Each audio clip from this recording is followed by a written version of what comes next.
Il est 14h37. Tu es au travail, en réunion ou coincé dans les transports. Ta prière de Dhuhr est passée depuis 1 heure et tu n'as pas pu la faire. Une boule au ventre. Tu penses, encore une fois raté. Je suis un mauvais musulman. Allah ne va jamais accepter le reste de mes efforts. Si cette scène te parle, respire, tu n'es pas seul. Et non, tu n'es pas un mauvais musulman. Aujourd'hui, on va parler de quelque chose que très peu de gens abordent sans culpabiliser. Comment vivre les 5 prières quand ta vie va à 200 à l'heure? Le travail, les études, les enfants, les transports, la fatigue. Et je te promets une chose, à la fin de cette vidéo, tu vas voir la prière différemment. Pas comme un fardeau qu'on rate, mais comme une source de force qu'on peut toujours atteindre, même dans les pires journées. Bienvenue sur Voix du Coran. Avant de commencer, si ce genre de contenu des rappels sincères, sans jugement, qui parle de la vraie vie, et pas d'un islam théorique déconnecté du quotidien si ça te fait du bien, abonne-toi à Voix du Coran et active la cloche. Chaque semaine, on essaye de répondre aux vraies questions que beaucoup n'osent pas poser à voix haute. C'est parti. Avant de parler des solutions, il faut qu'on soit d'accord sur une chose. La prière n'est pas un détail dans la vie d'un musulman. C'est le 2e pilier de l'islam, juste après l'attestation de foi.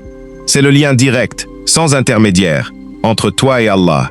5 fois par jour, tu as un rendez-vous avec ton Créateur. Pas avec un imam, pas avec une communauté, pas avec un livre, avec lui, directement. Allah dit dans le Coran, la prière incombe aux croyants à des temps déterminés. Coran Faux, Zare 103. Ce verset nous dit 2 choses importantes. La prière est une obligation, oui, mais elle est aussi structurée dans le temps, avec des créneaux, pas un moment figé et unique dans la journée. Ça a son importance, on y reviendra. Maintenant, je veux qu'on change une chose dans notre tête, tout de suite, avant d'aller plus loin. Beaucoup d'entre nous voient la prière comme une tâche à cocher, un peu comme une notification qu'on doit fermer avant qu'elle ne s'accumule. Mais ce n'est pas ça la prière. La prière, c'est un dhikr, un rappel. C'est le moment où tu arrêtes le bruit du monde pendant quelques minutes pour te reconnecter à ce qui compte vraiment. Il y a une scène magnifique dans la vie du prophète sallallahu quand il sentait la pression monter, le poids des responsabilités, les épreuves de la vie, il se tournait vers Bilal ibn Rabah, son compagnon chargé de l'appel à la prière, et il lui disait « Apaise-nous par la prière, ô Bilal. Pas « Libère-nous de la prière. Apaise-nous par la prière. » Pour le prophète sallallahu alayhi wa sallam lui-même, la prière n'était pas une charge en plus dans une journée déjà chargée. C'était l'inverse. C'était la source qui lui permettait de tenir face à tout le reste. Alors on va être clair sur un point. Dès le début de cette vidéo, je ne suis pas ici pour minimiser l'importance de la prière. Elle reste, et restera toujours, une obligation centrale et non négociable dans la vie d'un croyant. Mais il y a une énorme différence entre l'importance de la prière, qui, elle, ne bouge pas, et la façon dont on la vit concrètement au quotidien, avec nos vies chargées, nos imprévus, notre fatigue. Et c'est précisément sur ce 2e point qu'on peut, et qu'on doit, être plus doux avec nous-mêmes. Donc oui, la prière est fondamentale. Mais est-ce que ça veut dire qu'une vie chargée, un imprévu, un embouteillage, doivent transformer chaque journée en séance de culpabilité? Non. C'est exactement ce qu'on va voir maintenant. Et le principe général de la facilité en islam. Il y a un principe que beaucoup de musulmans connaissent mal, ou oublient complètement dans le rush du quotidien. L'islam a été construit, dès le départ, avec la difficulté humaine en tête. Ce n'est pas une religion pensée pour des anges vivant dans un monde sans contraintes. Elle a été révélée pour des humains, avec des corps qui se fatiguent, des emplois du temps qui débordent, des imprévus qui tombent au pire moment. Allah le dit très clairement dans le Coran. Allah ne veut pas vous imposer une gêne. Coran 5:6. Et un peu plus loin, Allah veut pour vous la facilité, il ne veut pas pour vous la difficulté. Coran 2:185. Retiens bien cette phrase, parce qu'on va s'appuyer sur elle pendant toute cette partie. Si Allah lui-même dit qu'il ne veut pas te mettre en difficulté, alors la culpabilité extrême que tu ressens parfois ne vient pas de la religion. Elle vient souvent d'une mauvaise compréhension de la religion ou d'une pression qu'on s'impose nous-mêmes ou que la société impose parfois, sans base solide. Maintenant qu'on a posé ce principe, voyons concrètement les mécanismes que l'islam a prévus pour les moments difficiles. B. Le regroupement des prières, Jama' al-Salawat. Premier mécanisme. Le regroupement des prières, qu'on appelle Jama' al-Salawat. Concrètement, ça veut dire qu'il est possible, dans certaines circonstances, de regrouper Dhuhr et Asr, ou Maghrib et Isha, et de les prier l'une après l'autre, au lieu de les séparer sur toute la journée. Historiquement, c'est une permission accordée pour le voyage. Mais selon les écoles juridiques et les circonstances de nécessité réelle, une charge de travail extrêmement contraignante, une situation médicale, un empêchement sérieux, certains savants élargissent cette facilité à d'autres cas de difficultés avérées. Et là, je veux être très honnête avec toi. Je ne vais pas te donner une règle universelle valable pour absolument toutes les situations, parce que ce n'est pas mon rôle, et parce que ça dépend de ton contexte précis, de l'école que tu suis, et parfois de nuances juridiques importantes. Ce que je veux que tu retiennes, c'est que ce mécanisme existe, qu'il est reconnu, et que si ta vie professionnelle ou ta situation rend vraiment difficile la séparation stricte des 5 prières sur la journée, la solution n'est pas d'abandonner en silence, c'est de te renseigner auprès d'un imam de confiance ou d'une source fiable, pour savoir exactement ce qui s'applique à ta situation. Ce n'est pas une case à volonté qu'on utilise par simple confort. Mais ce n'est pas non plus un mythe réservé à une élite de voyageurs. C'est un vrai outil, pensé pour les vraies difficultés de la vie. C'est raccourcir et adapter la prière. Deuxième mécanisme, l'adaptation de la prière elle-même. Il y a la prière du voyageur, appelée qasr, qui permet de raccourcir certaines prières pendant un déplacement. Mais il y a aussi quelque chose de moins connu, et pourtant essentiel.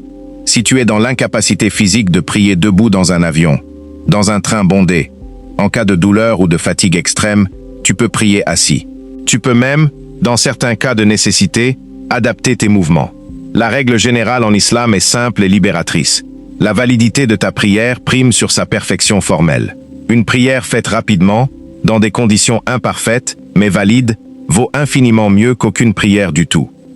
Beaucoup de gens pensent, à tort, qu'une prière, pas dans les conditions idéales, ne compte pas ou ne vaut presque rien. C'est faux. Ce qui compte, c'est que les conditions minimales de validité soient respectées. Le reste, le cadre parfait, la mosquée, le calme absolu, c'est un plus, pas une condition systématique. D.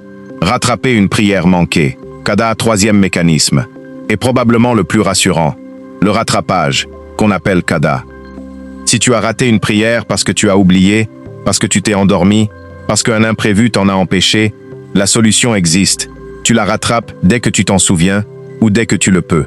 Le prophète sallallahu alayhi wa sallam l'a dit clairement. Celui qui oublie une prière ou s'endort et la manque, qu'il la prie dès qu'il s'en souvient. Et voici une nuance essentielle que j'aimerais que tu retiennes bien. Il y a une énorme différence entre rater une prière par négligence volontaire et répétée. C'est-à-dire que tu pourrais la faire, mais tu choisis délibérément et régulièrement de ne pas le faire, sans aucune raison valable, et rater une prière parce que la vie t'en a réellement empêché. Le travail, un empêchement sérieux, une urgence, un oubli sincère. Ce n'est pas la même chose du tout, et ça ne doit pas générer le même niveau de culpabilité. Les micro-solutions pratiques du quotidien. Maintenant, au-delà des règles religieuses, parlons concrètement de solutions pratiques pour t'organiser. Mets des alarmes discrètes sur ton téléphone à chaque horaire de prière. Beaucoup d'applications le font automatiquement aujourd'hui. Repère à l'avance les lieux de prière proches de ton travail ou de ton lieu d'étude, une salle calme, un coin discret, parfois même ta voiture sur un parking. Utilise tes pauses, même courtes, plutôt que d'attendre le bon moment, qui n'arrivera peut-être jamais dans une journée chargée. Et surtout, prie dans ta tenue de travail si besoin. N'attends pas de rentrer chez toi, de te changer, d'avoir les conditions parfaites. Cette recherche de perfection est souvent, paradoxalement, ce qui empêche de faire même le minimum. Tu vois, l'islam n'est pas venu pour te mettre une pression permanente. Il a prévu, dès le départ, que la vie serait parfois compliquée. Mais alors, pourquoi autant de musulmans culpabilisent en silence, malgré tout ça? C'est ce qu'on va aborder maintenant. La différence entre culpabilité saine et culpabilité toxique. Il faut qu'on parle maintenant de quelque chose de plus intérieur, de plus silencieux, la culpabilité. Il existe 2 types de culpabilité, et il est essentiel de les distinguer. La première, c'est une culpabilité saine. C'est ce petit pincement au cœur qui te dit « je devrais faire mieux » et qui te pousse concrètement à t'organiser, à progresser, à te rapprocher d'Allah. Cette culpabilité-là est utile. Elle vient de la conscience, pas de la peur. La deuxième, c'est une culpabilité toxique. C'est celle qui te dit « je suis foutu, je ne vaux plus rien, Allah en a marre de moi. Ça ne sert plus à rien d'essayer. Cette culpabilité-là ne construit rien. Elle détruit, petit à petit, ta relation avec Allah, et parfois même, elle pousse certaines personnes à abandonner complètement la pratique, par épuisement moral. Et c'est important de le dire clairement. Cette deuxième forme de culpabilité repose souvent sur une vision fausse d'Allah. Allah dit dans le Coran, « Allah ne vous impose que ce que vous pouvez supporter. » Coran 2, 286. Ça veut dire qu'Allah connaît parfaitement tes circonstances, ta fatigue, ton travail, tes contraintes, mieux que toi-même. Il ne te regarde pas avec la sévérité que tu t'imposes parfois à toi-même. B. Le piège du perfectionnisme spirituel.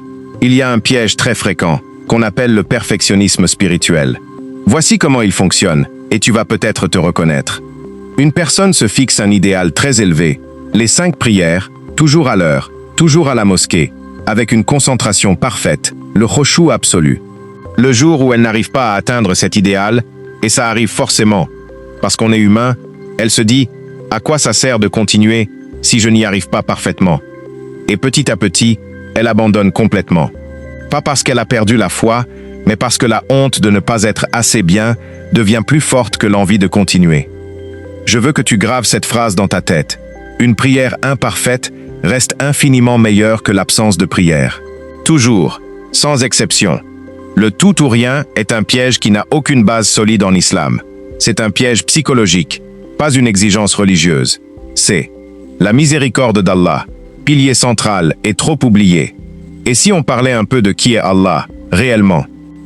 Parmi ces 99 noms, il y a Al-Ghafour, le pardonneur, et Ar-Rahim, le très miséricordieux. Ce ne sont pas des détails théologiques abstraits, c'est le cœur de qui il est. Il y a un hadith magnifique où le prophète sallallahu alayhi wa sallam décrit la joie d'Allah lorsqu'un de ses serviteurs revient vers lui après s'être éloigné. Il la compare à la joie immense d'un homme perdu dans le désert, qui a perdu sa monture avec toutes ses provisions d'eau et de nourriture, persuadé qu'il va mourir et qui, contre toute attente, la retrouve. Cette image te montre à quel point Allah accueille avec joie chaque retour, même après une longue absence, même après beaucoup d'échecs. L'islam valorise la constance imparfaite bien plus que la perfection abandonnée. Continuer à essayer, même en trébuchant souvent, vaut infiniment plus, aux yeux d'Allah, qu'arrêter complètement parce qu'on visait un idéal inatteignable. D. Message direct aux spectateurs qui culpabilisent. Si tu es en train de regarder cette vidéo en te disant « Moi je rate souvent, je ne suis pas à la hauteur », je veux que tu retiennes une seule phrase. Allah ne regarde pas seulement le nombre de prières accomplies à la perfection. Il regarde ton cœur, ton effort, ta sincérité et le fait que tu reviens à lui encore et encore, même après avoir chuté. C'est ça, la vraie foi. A. Commencez petit. Visez la constance avant la perfection. Maintenant qu'on a déconstruit la culpabilité toxique, parlons solutions concrètes. Pour avancer vraiment, pas juste se sentir mieux pendant 5 minutes après cette vidéo. Le prophète sallallahu alayhi wa sallam retient bien ce mot. Régulier. Pas parfait. Régulier. Alors voici un conseil très concret. Au lieu de viser tout de suite la perfection, 5 prières, toujours à l'heure, toujours avec une concentration totale, fixe-toi d'abord un objectif plus simple et plus solide. Ne jamais complètement abandonner une prière. Même en retard, même rapidement, même imparfaitement. Une fois que cette base de constance est stable, tu pourras progressivement viser l'excellence dans chaque prière. Mais pas l'inverse. Ne mets pas la barre si haute que le découragement te fasse tout arrêter. B. Créer un environnement qui facilite la prière de si. Deuxième conseil, anticiper au lieu de gérer dans l'urgence. Prends 2 minutes, un jour calme, pour identifier les zones à risque dans la semaine. Le moment juste après le travail où tu es épuisé. Le trajet en transport est pile à l'heure d'Assir. La réunion qui déborde sur Maghrib. Une fois que tu as identifié ces moments précis, tu peux préparer une solution à l'avance, plutôt que de la chercher dans la panique au moment même. Ça peut être aussi simple que, le mardi, je sais que je finis tard, donc je prévois de regrouper si besoin. Ou, je repère à l'avance une salle calme dans mon bâtiment. Et n'hésite pas à en parler avec des collègues ou des amis musulmans qui vivent la même chose. Pas pour se juger mutuellement, mais pour se motiver, se rappeler l'heure, parfois prier ensemble sur une pause. La communauté peut être un vrai soutien, tant que ça reste dans la bienveillance et jamais dans la pression sociale ou le jugement. Si, la prière comme refuge, pas comme charge. Et pour terminer cette partie, j'aimerais qu'on travaille sur quelque chose de plus profond. La façon dont tu penses à la prière, dans ta tête. Beaucoup d'entre nous fonctionnent avec ce narratif intérieur « je dois prier ». Et automatiquement, ça devient une contrainte, une charge de plus dans une journée déjà pleine. Essaye, à partir d'aujourd'hui, de remplacer ce narratif par celui-ci. J'y ai la chance de pouvoir me reconnecter à Allah 5 fois par jour. Ce n'est pas juste un jeu de mots positifs. C'est un vrai changement de perspective. La prière n'est pas une interruption de ta journée. C'est une pause, un point d'ancrage, un moment où tu poses tout, où tu respires, avant de repartir plus léger. Allah le dit magnifiquement dans le Coran. C'est par le rappel d'Allah que les cœurs se tranquillisent. Coran 13:28. Dans un monde qui va toujours plus vite, qui te demande toujours plus, la prière est peut-être le seul moment garanti, 5 fois par jour, où tu peux vraiment poser les armes et te recentrer.